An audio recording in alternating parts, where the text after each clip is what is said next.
Ray shoved the front door open a little after 9 a.m., 3 damn hours earlier than usual. No heads up, no text. Why would he? His house, his rules. If he came home early, there was a reason. But whatever that reason was, it got knocked clean out of his brain the second he stepped inside. Because there she was, Josie. Pink silk robe hanging open, melons out like it was a damn strip club. And next to her, some punk. Early 30s maybe, walking toward the door like he just finished a victory lap.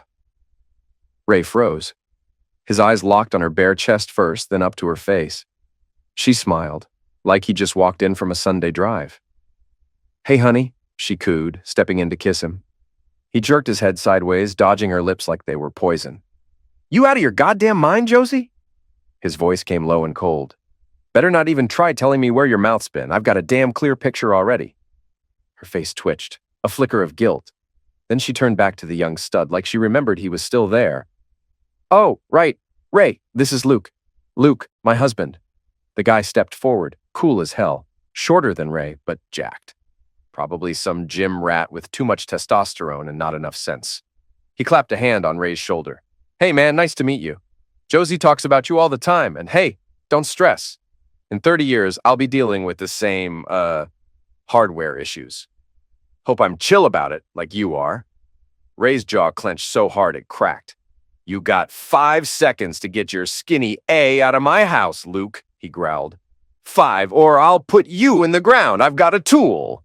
The smirk died on Luke's face. He raised his hands like Ray had a rifle aimed at his chest.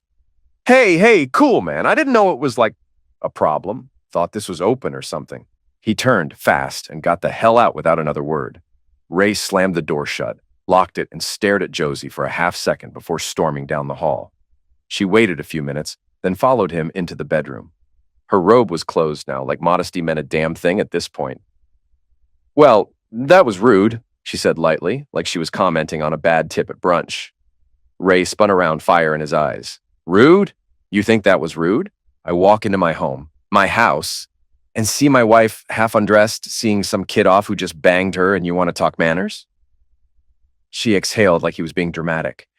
"Ray, I'm sorry, okay, but come on, it's been years. We barely touch anymore." "You couldn't say something like a damn adult? You had to sneak around like a goddamn teenager?" "Maybe I should have. I didn't know how to bring it up." Ray shook his head, pacing. "Where'd you even meet this clown?" "He's friends with Marjorie," she said. His eyes widened. "Marjorie, our daughter? You're sleeping with her friends now?" "He's older than she is, barely. She turned him down. They stayed in touch. We talked. She gave me his number." He laughed, dry, ugly. "Oh, that's rich. That's just freaking perfect." "He told me he likes older women," she added, her voice frustratingly calm. "He had experiences with his mom's neighbors growing up. That's just what stuck with him." "You're actually buying that nonsense?" Ray said, stunned. "Lady, you got played." She met his stare. "Maybe, or maybe we're using each other. What's the difference?" "How long's this circus been going on?" he barked. "A few months," she said flatly. "When you're out golfing, he's in, he's out. I clean up. Nobody's the wiser." Ray's mouth dropped open. "That's why you suddenly gave a damn about changing the sheets every Saturday." "I needed a system," she shrugged. "I don't give a flying F what kind of system works for you, Josie. I won't be disrespected like this. I'll stop golfing. I'll be home every damn minute if I have to." She sighed like he was being unreasonable. "Ray, be smart. You need your golf. I need this. It's efficient. Logical." "Logical, Jesus Christ," he muttered, rubbing his face. She stepped closer. "It doesn't mean I don't love you." He looked her dead in the eye. Don't insult me with that crap." She hesitated. "This was the last time," Ray said, his voice deadly quiet. "I don't care what game you were playing. It ends now. You want more? Go chase it, but not under my roof." Ray hit the shower, stayed under a while, then threw on jeans and a tee. Josie got dressed, didn't say a word, and drove off to Christine's place. She lived there with her husband and their girls. When Ray came out, the house was dead quiet. No note, no message. He figured she needed space. Fine, he did too. The shower helped, cleared his head. He could get why she craved closeness even now. But this was too much. If the tables were turned, he'd never cross that line. She'd have to deal with the fallout tomorrow. It was the 4th of July. Every year, the whole family got together. Dinner first, then fireworks at the big park. Been that way since Christine was little. Ray always looked forward to it. Next morning, he got up early and started on the meat. Chicken and marinade, burgers, hot dogs for the kids. By the time folks showed up, everything was set. He was wiped out but locked in. He was going to enjoy the day. The cookout went smooth. People dropped in, hung out. Josie looked glowing, smiling, joking, playing host like nothing ever happened. Ray watched her. After 40 years together, maybe, just maybe, he could let it go. One time. Later, he told her he needed a quick rest before the fireworks. His heart didn't let him go all day like he used to. He gave her a kiss on the cheek and went to lie down. The alarm woke him a couple hours later. He felt good, rested, ready to finish the night. He changed, stepped into the living room. Ray stepped into the dining room and instantly felt the weight in the air. Everyone was seated, stiff, eyes flicking toward him like they were waiting for the guillotine to drop. His wife, Josie, sat at the far end of the table, arms folded like she was some queen on a throne. His granddaughters Julia and Allison sat to her right, both awkward, chewing the inside of their cheeks. On the other side sat Leo, with Rebecca tucked in beside him like she was trying to disappear into the chair. Christine stood at the front, arms crossed tight, with her husband, Eric, slouched beside her like a prop. Ray narrowed his eyes. This some kind of birthday party I forgot about, or am I getting ambushed? Christine inhaled and stepped forward. Dad, we need to talk about Mom. Ray's eyes cut to Josie. She didn't flinch, didn't smile, just stared, cold. What about your mother? She told us about Luke.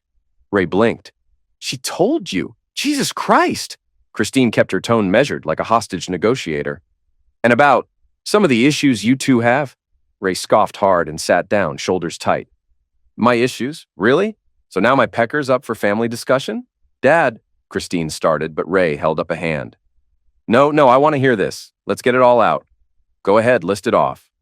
Male dysfunction, lack of stamina. What else did she say? Was I snoring too loud? Too tired from golfing? Dad, it's not about attacking you. No, sure as hell feels like it. What else did your mom rat out? My cholesterol, that I forgot her birthday one year in '97? She's not happy, Ray, Christine said, her voice rising a little. She said she's lonely. Ray turned to Josie, jaw clenched. You lonely, Joe? I didn't lie, Ray. I am lonely, she said. But I've told you that for years. You didn't listen. You tell me once you're screwing the lawn boy and suddenly I'm supposed to care, he snapped. It's not just about Luke, Christine interrupted again, trying to stay on script. It's about needs, physical, emotional. She's not being fulfilled. Oh, Jesus Christ, Ray barked. Don't say fulfilled like you read it off a damn TED Talk. Dad, stop being so defensive. You come at me like this and I'm not supposed to be defensive? Julia tried to speak softly. Grandpa, it's not about ganging up on you. We just want peace. Ray turned slowly to face her. Peace? This isn't a damn Cold War. This is my marriage, and I'm finding out from my grandkids that my wife's been screwing some pretty boy behind my back, and you want peace? Leo shifted in his chair. Dad, I get it's hard, but Mom deserves to feel alive. Ray's face twisted. You serious right now, Leo? You okay with this?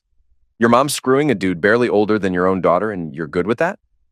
Leo shrugged, avoiding eye contact. I mean, it's not with me. And if it makes her feel good, then I guess... Ray slammed his hand on the table. God damn it, Leo. Grow a spine. You're a man. Act like one. Eric piped up, dry and spineless. Honestly, Ray, I don't think it's that big of a deal. It's discreet. Nobody's getting hurt. Ray stared at him like he was a roach. Nobody's getting hurt? Really? Well, thanks for your balls-free opinion, Eric. Go fetch another glass of milk. He turned to Rebecca, who looked like she wanted to be anywhere else. You. What about you, Princess? Got anything to add? Oh, I don't really want to... Nope, you're family. You married in. You stay in. Speak. Rebecca cleared her throat. I mean, it's weird, sure, but if she's safe and it's not causing a scene, I guess. It's not hurting anyone. Ray leaned back in his chair, the weight of betrayal sinking into his bones. He felt like a fossil in his own home. Then came the last blow. What about you girls? He asked, staring at Julia and Allison. They froze. I know what your parents want you to say, but you've got your own damn minds. I've spoiled you, taken you to every concert, every show. I know you, so talk to me. Julia looked at Allison, then slowly turned back. I mean, Grandpa, A lot of our friends are in open stuff. They date around. Sometimes it's just, Zex, it doesn't mean anything. Ray chuckled bitterly. There it is. It's just Zex, the battle cry of every cheater and coward who doesn't want to own what they've done. Ray always knew the truth would come out. Still, it caught him off guard how long it took. Josie had gone this far just to keep seeing her boy toy once a week. He saw now, arguing was pointless. She was going to do what she wanted, no matter how he felt. The life they had? Gone. Never coming back. She stood there staring at him, waiting. That's it, Josie. Majority wins. You got what you wanted. Her face lit up, like she just hit the jackpot. Ray turned and walked toward the door. He'd barely taken a step when she called out, Ray, can I tell Luke you were joking about wanting to eliminate him? His voice was flat. Yeah, say whatever. I'm going for a drive. But Dad, Leo jumped in. It's time for fireworks. Go without me, Ray said. I'm not feeling it. He left, quiet. No one tried to stop him. But as the door shut, he heard it. Cheering. He turned and peeked out through the window. Curtains open, blinds up. Josie was getting hugged. All of them, like a team without him. She didn't waste time. She called her guy, told him Ray backed off, that everything was cool. She just wanted to make sure he hadn't bailed. He picked up fast and told her, yeah, he'd be there Saturday, same as always. The rest of them got in the car and headed to the fireworks like nothing happened, laughing, joking, like they won something. Sure, Ray would get over it, that he'd understand it meant nothing. As Eric parked the car, Ray sat alone in his. Same hilltop spot he'd found years ago when he needed to think. The view of the city calmed him, but the pain didn't ease. They all stood behind Josie, every one of them. No one said, hey, maybe this ain't right. He thought at least one would see what this really was. But nope, they shut him out. Like he was too old in the way. Like he didn't matter. It reminded him of those old stories. Villages pushing out their elders when they got too weak to help. That's what this felt like. Tossed aside. He sat there for hours, not ready to go back. But around midnight, he finally pulled in. Christine's car was still there. So was Josie's. The rest had gone. The car alarm beep must have tipped them off, because the front door opened. Josie. Where were you? I was worried sick. Ray brushed past her. Didn't say a word. Christine was on the couch, watching. Why are you here? He asked. Mom was worried. Everyone else had to work in the morning, so I stayed. You could have picked up your phone. Ray checked it. Still off. Well, I'm fine. You can go. Christine froze. Her dad had never talked to her like that. Not once. She watched him walk to his room and shut the door. Then she picked up her purse, kissed her mom goodbye, and left. By the time Josie came to bed, Ray was out cold. The next week was ice. Quiet, still, cold. Josie knew Ray hadn't really accepted what she was doing, but she figured he'd come around. He loved her. Eventually, he'd let it slide, or forget. But for Ray, it was like the ground got ripped out from under him. 40 years. Devoted, and they dropped him like dead weight the second it got hard. Josie dragging the family into her mess? That was the end. Not just of the marriage, but of them. He'd always put them first. Always. Not anymore. Saturday morning, like always, he got in the car and drove to the club. The old crew, 8 guys, 2 tea times. They'd done this for years. He tried to focus, but his mind stayed stuck on what was happening back home. And he knew what was happening. It wasn't the worst game he ever played, but damn close. He laughed along with the teasing, but it felt forced, like everything else now. Josie stood by the window, watching Ray get in his car for his 7 a.m. golf round. She leaned in for a kiss, but he didn't move. Her lips brushed his cheek, cold and stiff. He said nothing. She hated the look in his eyes, but shoved the guilt down. When Luke showed up, she told him to park around the corner. No need to give the neighbors a show. Still, he had to come to the door. She waited for the knock, then let him in. She was in a robe. That hit the floor as soon as the door shut. They kissed, deep, hungry. He picked her up like nothing and carried her to the bedroom. He laid her down, stepped back, and took off his clothes. She watched, his body lean, tight, young, not bulky, just strong. Ray hadn't looked like that in years. Stop it, she told herself. This ain't a damn contest. They went at it for 2 hours. After, Luke hit the shower. Josie stripped the bed, tossed the sheets in the wash, then remade it with his help. When he left, she showered too, scrubbing hard. She didn't want a trace of him left. Ray didn't deserve that. By 12:30, the house was spotless. She was clean, calm, and ready for Ray to walk through the door like usual. She got what she wanted. Now she could give him her best all week.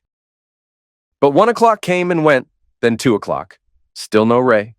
By 3 o'clock, she was dialing his number, straight to voicemail. By 5 o'clock, her chest felt tight. Still nothing. At 7 o'clock, panic. She called Christine. Minutes later, Christine, Eric, and the girls were in the living room. Eric drove to the club, came back empty. Ray had finished his round and left hours ago. Christine rang the cops. They checked. No reports, no trouble. Said it was too soon for a missing person file, but took his info. They had no one else to call. Josie didn't even know the names of the guys Ray golfed with. No numbers, no clue. They waited. Close to 11 p.m., Julia, sitting by the window, called out, "Headlights! Someone's pulling in!" Sensing things might blow up, she and Allison ran upstairs to hide. Eric had already crashed in Leo's old room. Only Josie and Christine stayed downstairs, bracing for whatever came next. Ray pushed open the front door and stepped in like he owned the place, which he did. The second his foot hit the hardwood, there she was. Josie, arms folded, eyes sharp enough to slice skin. And there on the couch, Christine. Of course. He clocked her and gave a dry little nod. Ah, Queen Josie and her hype woman. Perfect. "Where the hell have you been?" Josie snapped before he even shut the door. Ray kicked off his shoes like he had all the time in the world. "Golf. Don't nonsense me, Ray. Not since noon you haven't. You were gone. All day." He shrugged off his jacket with a lazy calm. "Yeah, well, finished up the back nine, grabbed some lunch at the club. Chicken piccata, pretty solid. Then I caught that new rock movie. Dumb fun, lots of explosions. No complaints." "I don't need your damn itinerary," she snapped, stepping forward. "This isn't a Yelp review. I asked why you didn't come home." Ray raised an eyebrow. "You asked. I answered. Don't get pissy just because I didn't sprint through the door like some whipped dog." Her face flushed red. "Don't play games, Raymond. You knew Luke was here this morning. You knew that's why you stayed out." Ray leaned against the wall, arms crossed now. "Exactly. You get a cookie. I wasn't about to share my air with that little boy toy of yours. So yeah, I kept out of the house. What's your point?" "My point is, this is your home too. And if we're going to make this work..." Ray cut her off with a short, bitter laugh. "Make this work? You're freaking serious?" Christine stood up now, hands raised like she was stepping into a bar fight. "Dad, just calm down, okay? Mom's trying to keep things civil."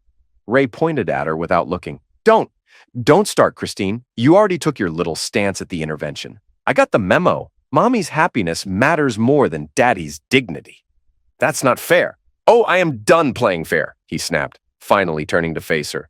"Your mom gets to screw around and I'm just supposed to smile and wipe the damn counters down after her? Not happening."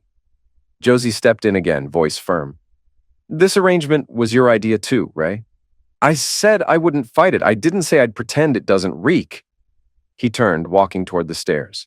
"But if I gotta choose between eating dinner with a man who bangs my wife and spending the day watching Dwayne Johnson punch helicopters, I'll take the popcorn." "God damn it, Raymond," she shouted. "You're being childish?" He stopped mid-step, turned slightly over his shoulder. "No, Josie. Childish is sneaking some gigolo into our house like I'm too old and slow to notice. Me leaving for the day? That's called class. Try it sometime." He headed up the stairs. "I'm going to bed. Lock the door behind you, Christine. I'd hate for Luke to waltz back in and catch you two crying over your girl boss manifesto." Ray walked past Josie, shot Christine a quick look, and went straight to the bedroom. He figured one of them might follow. No one did. As he undressed, he heard voices in the hall. Sounded like Christine brought the whole gang over again. Great. By the time Josie came in, he was already in bed, eyes shut, pretending to be out. She stood there thinking. Maybe she wanted to talk, but she didn't. She slid in beside him, quiet. Next weekend played out the same. No texts, no calls. Josie didn't ask where Ray was. She just cleaned the house, kept busy. But the longer he stayed gone, the more the nerves kicked in. She hated being alone. She called Christine again. Needed company. Christine came. Eric and the kids stayed home. Ray pulled in around 11 p.m., saw Christine's car in the driveway. Perfect. Another family chat. He walked in, ready for drama. But Josie met him with a smile, kissed his cheek. "Why don't you go change, love?"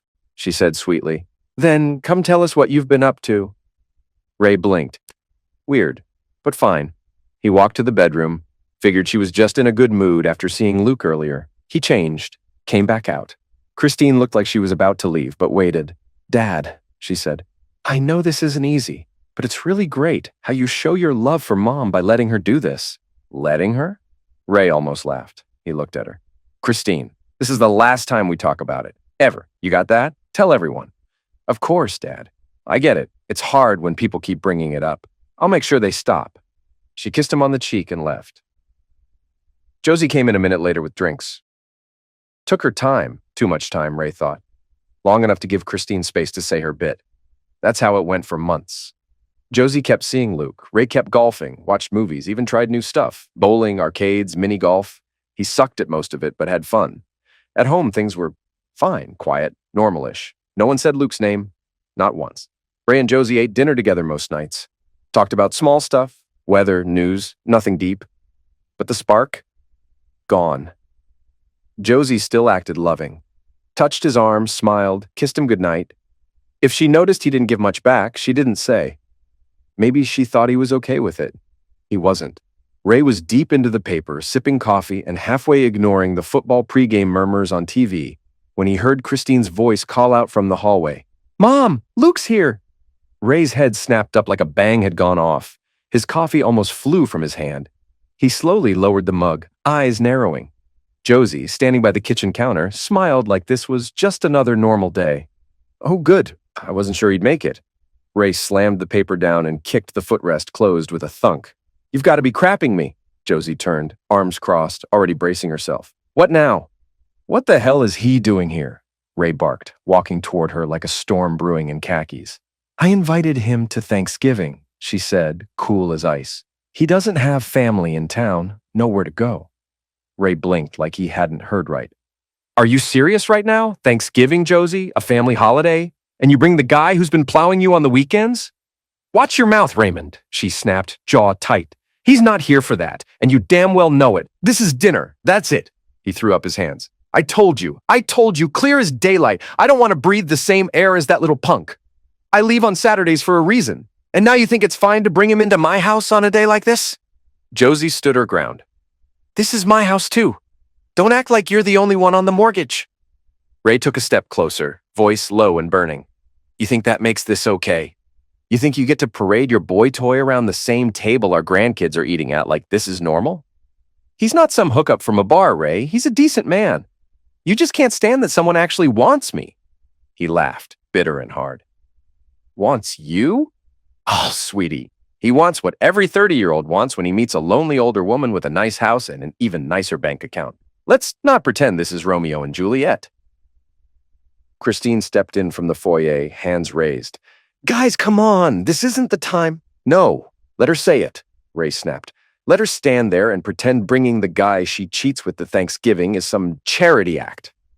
Josie's voice dropped, but it didn't get softer. You want to talk about cheating? Where were you for the first 10 years of our marriage, Ray? At the bar, flirting with anything that wore heels.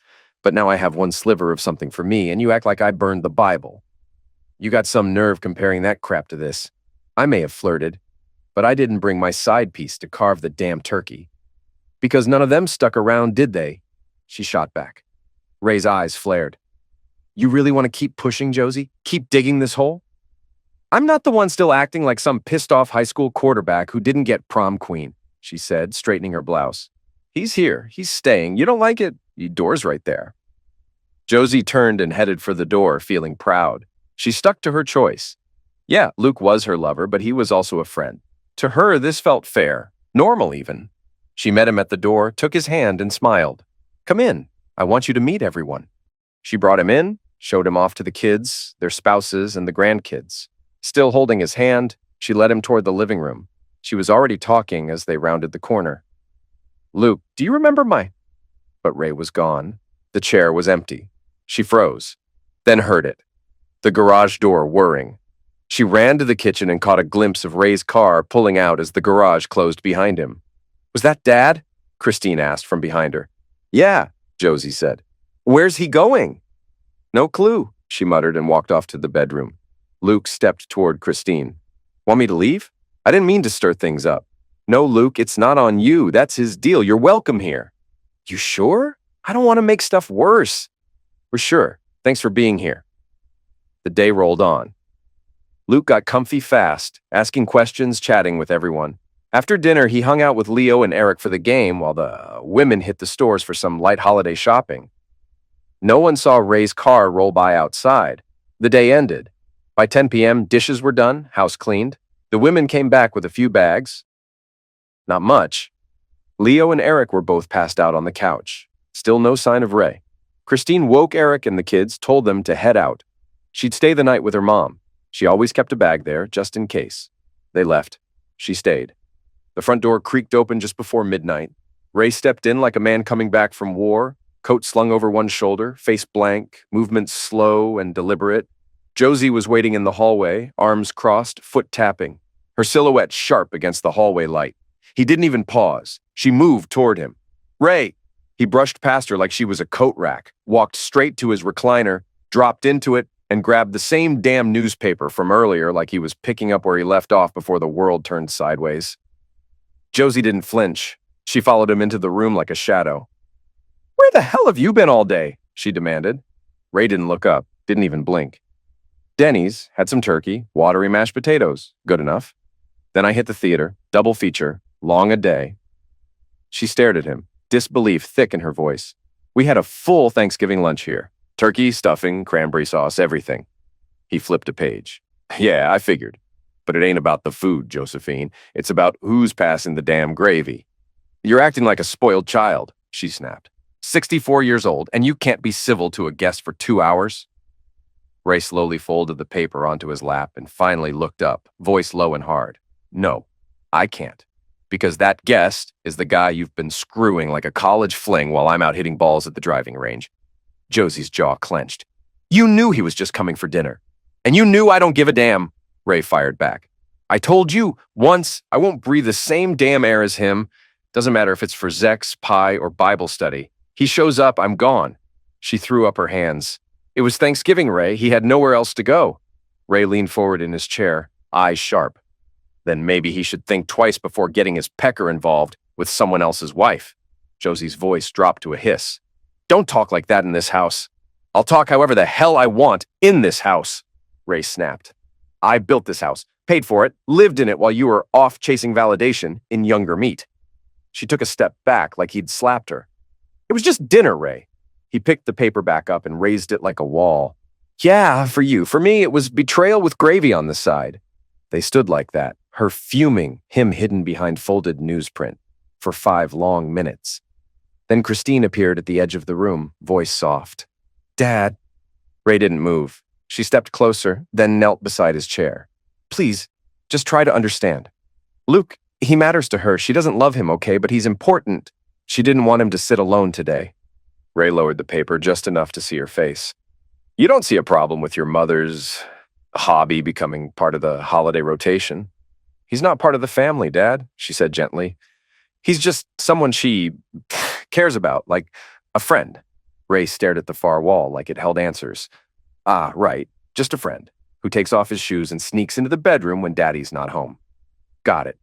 Dad, I get it, Christine." He forced a tight smile. "I'm the dinosaur, the bitter relic from a time when vows meant something. Maybe I should have brought my own friend to Thanksgiving, huh? See how that felt." She sighed, leaned in, kissed his cheek. "I hope you mean it, that you understand. Night, Dad." She kissed his cheek and left. Josie didn't come out again that night. When Ray walked into the bedroom, she was already asleep, or pretending to be. Thanksgiving changed things. Ray and Josie stopped acting like a couple. No hugs, no sweet talk, just 2 folks sharing a house. Josie told herself it was fair. Ray had failed her, and he was just sulking. Ray saw it different. To him, it was flat-out betrayal. He still spoke to her when needed, stayed polite. But the love? That was fading fast. So when Josie said she had last-minute shopping to do on Christmas Eve, Ray just nodded. She hadn't done last-minute shopping in years. He knew where she was going. Didn't need to follow. Her face told him. Whether it was just gifts or more, he couldn't say. But he was sure she'd be with Luke on New Year's too. At midnight, he kissed her. No spark. She wished it was Luke instead. She called him the next day to say Happy New Year. When Valentine's Day rolled around, Ray made plans, fancy seafood dinner. Josie was thrilled, thinking maybe they were healing. But Ray had doubts. She had a pattern now, seeing Luke on holidays. So Ray left work early and parked down the block, watched the house. Sure enough, Luke pulled up, Parked around the corner, walked with purpose, knocked on the door. Josie let him in. Ray didn't need to guess. This wasn't just Zex anymore. Dinner that night was awkward. Josie tried to act sweet, hopeful, but Ray's good mood was gone. She didn't know why, just tried to push through. Easter was low-key. No small kids, just a meal and plastic eggs in the yard with silly prizes. Ray was glad Josie didn't invite Luke this time, but he knew she saw him on other days, not just Saturdays. She'd made time on Valentine's. Why not now? After lunch, Ray said he was tired and went to lie down. More than tired, he just wanted out. He couldn't fake smiles anymore. He opened a window. Spring air drifted in. So did voices. Christine's. "So, how's Luke doing?" "Shh, not so loud. I don't want your dad to hear." "Okay," Christine said, lowering her voice. "I still can't believe my mom's dating a guy 10 years younger than me." "He's not my boyfriend," Josie said. "Please, Mom. You sleep with him 3 times a week. You go out. He's your boyfriend." "Fine. He is. I just don't want to hurt your dad." "I know I love Dad too, but let's be real. He's old. You're still young." "He's only 5 years older." "In age, sure. But you've got energy. He naps after lunch. You deserve this. Honestly, I'm kinda jealous." "Do the others know?" Josie asked. "Leo, Eric, and Rebecca. The girls don't. Leo and Eric think it's fine. You should get what you need. Rebecca thinks it's wrong, but she won't say anything. She said, 'What Dad doesn't know won't hurt him.'" Ray shut the window slow. No rush, no shock, just cold. Whatever warmth he had left for Josie and Christine, gone. He kept quiet for months, for the sake of the family, for the history. But now, that was done. He got into bed without a word. In the months that followed, things with Josie and Christine kept getting worse. Same with Leo and Eric. Only Rebecca stayed close. He tried to rebuild something with her, and with the grandkids. They were still innocent. And Rebecca, at least, had a heart. Mother's Day came next. That used to mean brunch at a French place. Ray used to plan it all. Later, the kids took over. One odd rule stuck. The other parent never came. Josie skipped Father's Day. Ray skipped Mother's Day. But this year felt different. Everything that had happened in the last few months had stirred something in Ray. So instead of spending the day reading or watching TV like he usually did, he got dressed and drove to the restaurant. Josie had left about 30 minutes earlier. He knew she'd be there. He didn't plan on joining them. He just wanted to see. He wasn't even sure if he'd get out of the car. As he pulled into the lot, he spotted Christine and Eric's car, then Leo and Rebecca's, then Josie's. For a second, he hoped maybe, just maybe, he'd been wrong. Then he saw it. Luke's car, parked in the far corner, tucked away like a secret. But Ray knew that car too well. He'd seen it enough times to know the plate by heart. So that was it. Josie, or maybe Christine, had invited Luke to Mother's Day, a family event, and they all just went along with it, like he didn't matter, like he didn't exist. Even after everything, even after how far he'd already pulled back from her, this hit different. It was sharper, deeper, colder. Ray had meant to keep calm today, but now, screw it. He drove home, grabbed his golf bag, and headed to the local course. Hit ball after ball till his hands hurt. His swing was off, but he didn't care. He wasn't there to win anything. He just needed to hit, to swing, to breathe. When he got home, drained and sore, Josie met him at the door. Ray looked at her and wondered if she'd been off with Luke again. He didn't even care anymore, not in the same way. The pain wasn't sharp. It was dull, steady, always there. He wondered if she'd say anything about Luke being at brunch. "So, how was Mother's Day with your family?" he asked, putting weight on the word. Josie smiled like nothing was wrong. "It was lovely. The kids were sweet. We had a really nice time. Thanks for asking." No mention of Luke, which told Ray all he needed to know. Either she thought Luke was family now, or she just didn't dare say his name out loud. Didn't matter, he knew the truth. He walked to the bedroom and passed out. The 4th of July rolled around again. Josie was glowing. Ray knew why. She thought she had it all. An old husband who stuck around.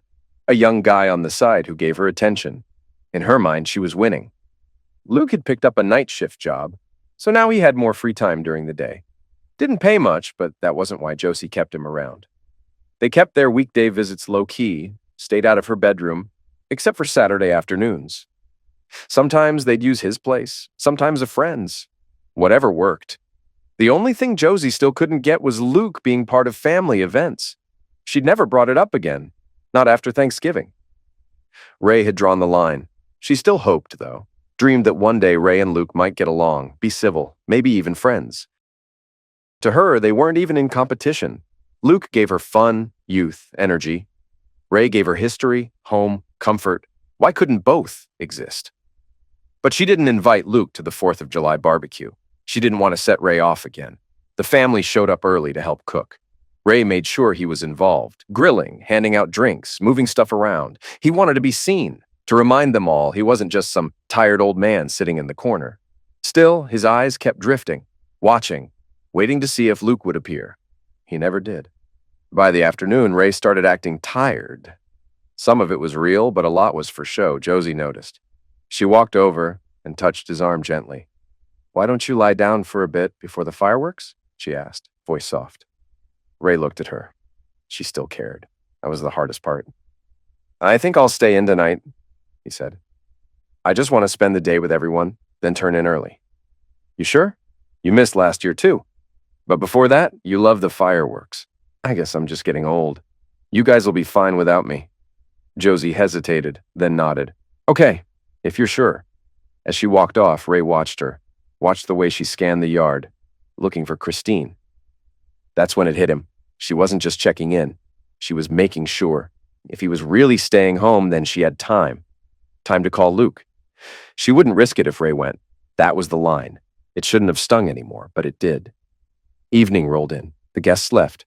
Only family stayed. One by one, they came over to ask if Ray was really not coming. "We'll miss you," Christine said. "Hope you feel okay, Dad," Leo added. Ray smiled, said thanks, but he saw it, all of it, the act, the lie. They weren't checking in because they cared. They were covering themselves, making it seem like he had a choice, like he chose to be left behind. He played along, hugged his grandkids, gave them the warmest part of him he had left. He stood on the porch and watched the minivan drive off. They were laughing, talking. No one looked back. He stayed quiet, still, focused on moving slow but steady. Later that night, they came back later than usual. Just late enough. Enough time for Josie and Luke to have their moment. Luke was grateful. No family in town. Josie made him feel welcome. The rest didn't talk to him much. But they didn't block him either. Josie smiled more with him. That was enough for them. They said their fake goodbyes to Luke at the park. Like hell he was ever setting foot in Ray's house again. Back home, the family tiptoed through the door like they were afraid of waking a bear. Nobody said much. They poured drinks, sat at the table, whispered nonsense like everything was just fine. About 40 minutes in, Josie suddenly looked up, eyebrows drawn. "Did anyone check on Ray?" she asked, voice tight. "I'll go," Leo said, already rising.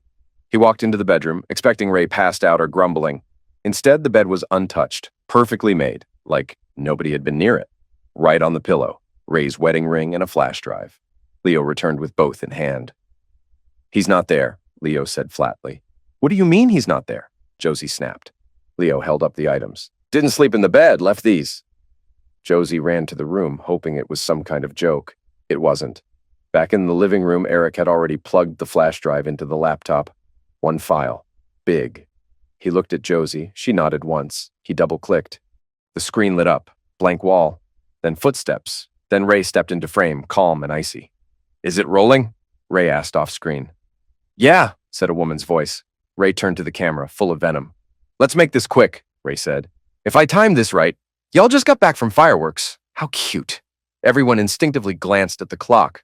Almost 11. "While you're watching this," Ray continued, "I'm 30,000 feet in the air and halfway out of this miserable country. And no, don't bother. I'm not coming back." "No!" Josie cried out.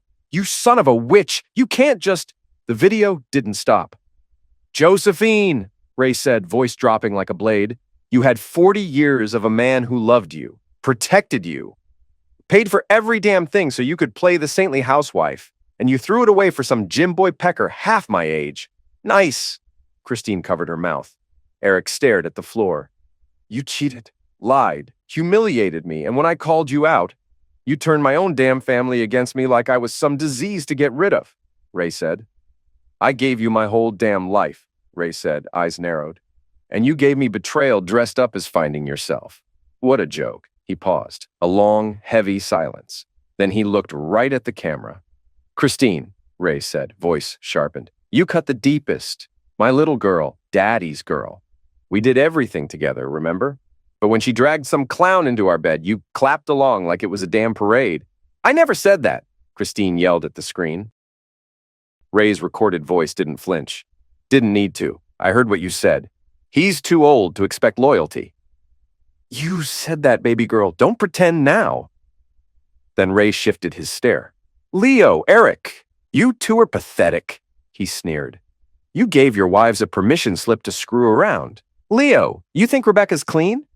I'd keep an eye out, buddy. Eric, your wife's already jealous of her mother. She wants a side piece, too. You just ain't figured it out yet. What the hell, Christine? Eric said, turning to her. I didn't say that. Christine started. You jealous of your mom? Eric asked, sharper now. I just meant I was glad she felt free, like she was finding herself again. So you want that too? Eric said, jaw clenched. You want to find yourself with someone else now? No, babe, come on, I love you. Don't do this. Unless I can't keep up, right? Please stop, let's talk about this later. Focus on mom. Ray's voice came back before the room could spiral further. I wasn't going to stay married to a woman who cheated once a week, and when it jumped to 3 times, game over, Ray said coldly. You weren't subtle, Josie. You were sloppy. And inviting him to Mother's Day? That was low, even for you. Josie gasped again. She looked wrecked. You won't find me, and if you do, it won't change a damn thing, Ray went on. I left on my terms. You don't get to rewrite that. The family tensed. Oh, and money, Ray said with a twisted smirk. I emptied most of our accounts. Don't panic. I left you the house, paid off, worth a few $100,000, and $400,000 in the bank. That's $10,000 for every year you didn't make me feel like dirt. Josie blinked, lips parted. You stole our... no debts, no recent loans. Don't even think about coming after me. I've got close to 8 figures in investments. I'm set. You've got memories. Good luck. Then Ray leaned in close to the lens. His face filled the screen. The last year showed me everything I needed to know. None of you gave a damn. And now? He paused. Now I finally don't either. Ray leaned into the camera, eyes burning with smug satisfaction. And hey, don't worry about me being lonely in retirement or whatever, Ray said, voice dripping with sarcasm. I'm not. I've already got company. He turned his head slightly and called off screen. Deborah? Ray said. A brunette woman stepped into the frame, smiling like she'd just won the lottery. Hi, everyone. I'm Deborah, she said warmly, giving a little wave. We've been spending time together for a few months now, Ray said. 4, 5, after I told her what my loving wife had been up to. Oh, we got close, real close.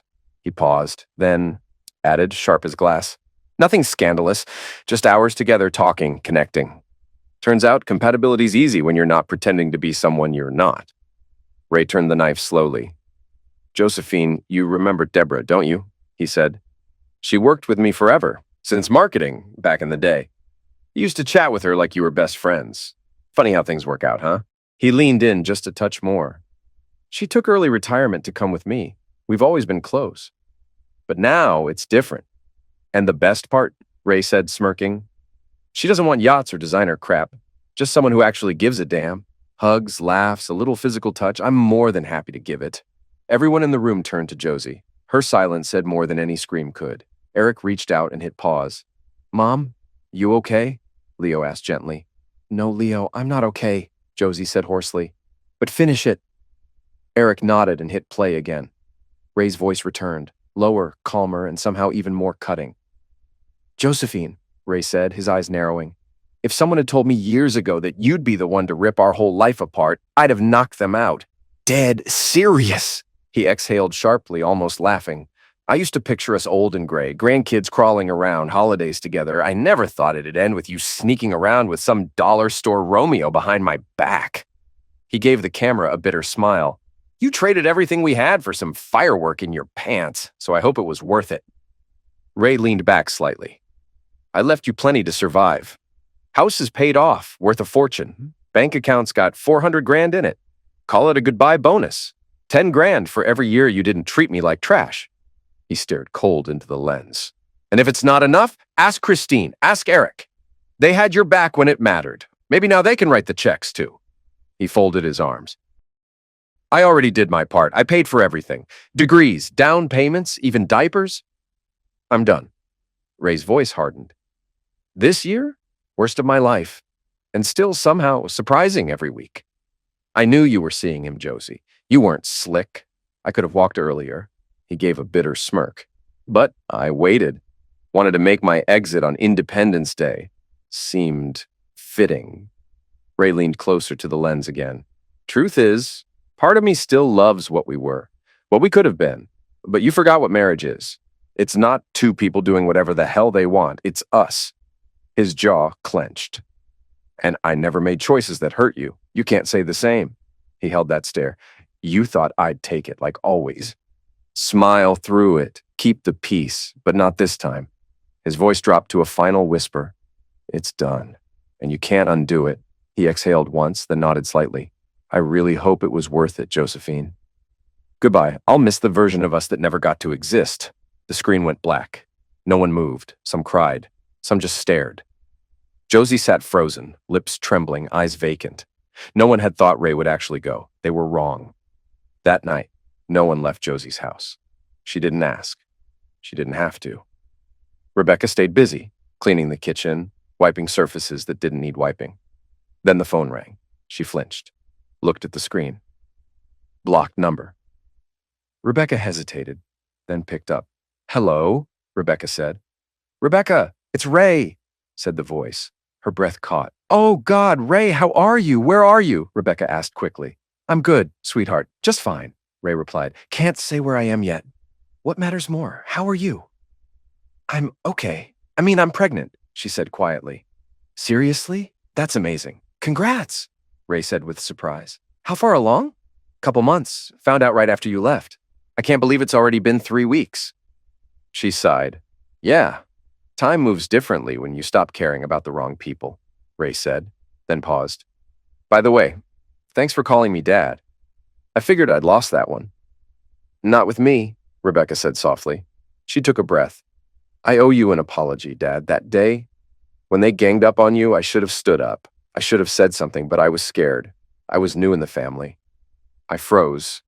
I figured, Ray replied calmly. But I don't think it would have changed anything. Josie and Christine were locked in. Well, I'm sorry, and you're forgiven, Rebecca said. Thanks, honey. That means a lot right now.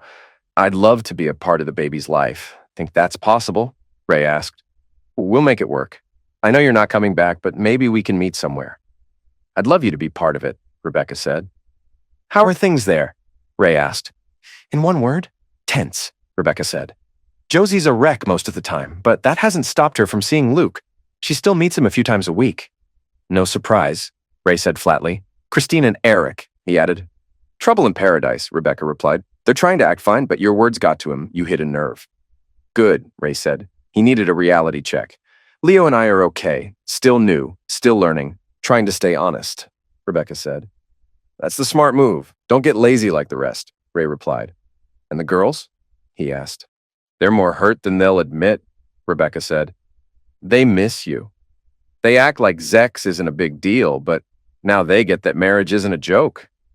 Christine's influence wore off once the fairy tale burned down, Ray muttered. He paused. Can you get everyone at your place tonight? Ray asked. I think it's time we talk. I think they're ready to hear from you, Rebecca said. I'll make it happen. Good, Ray said. Then we talk. That night, everyone gathered in Leo and Rebecca's living room. The vibe was tense. Rebecca made it very clear that Luke wasn't welcome. She put out sandwiches no one touched. Nerves were too high for food. At exactly 8 p.m., the phone rang. Rebecca put it on speaker. Hey, Dad. We're all here, Rebecca said. Thanks, sweetheart, Ray replied. Just so we're all on the same page, Deborah's here with me, sitting right next to me. So, let's keep it civil. Talk, don't yell. That work for everyone? A few murmurs and awkward yeses followed. Good, Ray said. I wanted to give it some time before we had this conversation. And yeah, I reached out to Rebecca first. She was the only one who didn't pretend like all this was fine. She looked uncomfortable while the rest of you looked proud. He paused just a second. Leo, congrats on the baby, Ray said. Thanks, Dad, Leo replied. I'll do my best to be the kind of father you were. I mean that. Here's all the advice you need, Ray said coolly. Love the hell out of your kid's mother. Everything else falls into place if you get that part right. Ray's tone sharpened. Allison? Julia? Ray called. Yes, Grandpa, the girls said in unison. I was disappointed you stood behind your grandma, but Deborah and Rebecca talked me down. Said you were pressured, young, didn't know what it meant to destroy a 40-year marriage. Maybe they're right. Ray paused. I've still got your emails and numbers. We'll talk soon. That okay? Of course, Grandpa. We just miss you, Allison said quietly. I miss you too, Ray said. Why don't you girls go watch a movie or something while the grown-ups deal with the mess they made? The girls hugged Josie, then quietly left the room. Ray didn't wait. So, Ray said, who wants to go first? Somebody dying to unload? Josie cleared her throat, but her voice cracked halfway through the first word. Ray, please, Josie said, already crying. Please come home. We can fix this. I didn't think you'd actually leave. If I had known... Stop, Ray cut her off. You didn't think I'd leave after everything. You didn't think at all. You stopped talking to me, started parading your boy toy around like I was already dead. You didn't just cheat, Josie. You replaced me in front of our kids, and I was supposed to sit there and applaud it. You never said anything, not really, Josie insisted. You acted like you were okay. I thought maybe... I don't know. Maybe you were accepting it. Accepting it? Ray barked. You thought I was just gonna swallow it and smile? You blew a hole straight through the heart of this marriage, and then you acted like it was my job to patch it up. There was nothing left to fix, Josie. You made sure of that. But I'm sorry. Can't we? Josie tried to say. No, Ray snapped. We can't. I don't want to. I'm with Deborah now. I made a commitment to her, a real one. And guess what? I actually plan to keep it. What about your commitment to me? Josie asked, voice breaking. You said those vows first. Yeah, and I meant them, every word, but the moment you decided they didn't matter, I got my freedom papers, Ray said coldly. You broke your vows. That ended mine. There was a long, unbearable silence. The only sound was Josie quietly sobbing. I'm sorry, Ray said flatly, but we're done. Whether you meant to or not, you threw me out of your life. Now I'm just making it official. Without saying a word, Josie stood up and left the room, retreating to the spare bedroom. The door closed behind her like a final breath. Christine shot to her feet. Wow, class act, Dad, Christine snapped. Was this just a show to break Mom into pieces? Is your ego so fragile you had to humiliate her just to feel like a man again? Funny, Ray said, eyes narrowing. You think it's ego. Tell me something. Eric, you ready for some guy to make your wife feel better than you ever could? Christine's face drained. She opened her mouth, but nothing came out. For once, Eric didn't look away. The shift between them was obvious, subtle cracks turning into real fault lines. You can't stand up for another woman's right to cheat on her husband without dragging your own marriage down with it, Ray said sharply. You're not wrong, Eric said slowly. I didn't see it that way at first, but now, yeah, we've been having problems, serious ones. Then fix it, Ray said bluntly. You've got something worth saving. Fight for it before it's gone. You two forgot you're supposed to be teammates. This right here? Use it. Wake up. Make it mean something. No one said anything for a moment. Then Christine spoke, voice small and shaky. Dad, can I talk to you privately? She asked. If no one minds, I don't, Ray replied. No one objected. Christine grabbed the phone and slipped into the spare room, closing the door behind her. Dad, I'm scared, Christine admitted. Eric mentioned divorce, or at least marriage counseling. I don't know what to do. Start by showing up, Ray said bluntly. Your kids are mostly grown. The time you gave them, start giving that to your husband. That's not spare time. That belongs to your marriage now. And stop treating him like a sidekick. He's not your assistant. He's your equal. He's really upset, Christine whispered. He's snapping at me, asking questions. He thinks I already did something, that I cheated. I haven't, Dad, I swear. Good, but guilt doesn't vanish with words, Ray said. He's hurt. That suspicion won't go away overnight. You can't change the past, but you can make damn sure there's no reason for him to doubt you from now on. Christine was quiet for a beat, then said softly, I'm so sorry, Dad. Isn't there any way, any chance you and Mom could ever fix things? It's way too late for that, Ray said, but it's not too late for you. Okay, I love you, Daddy, Christine said, almost a whisper. Love you too, baby girl, Ray said.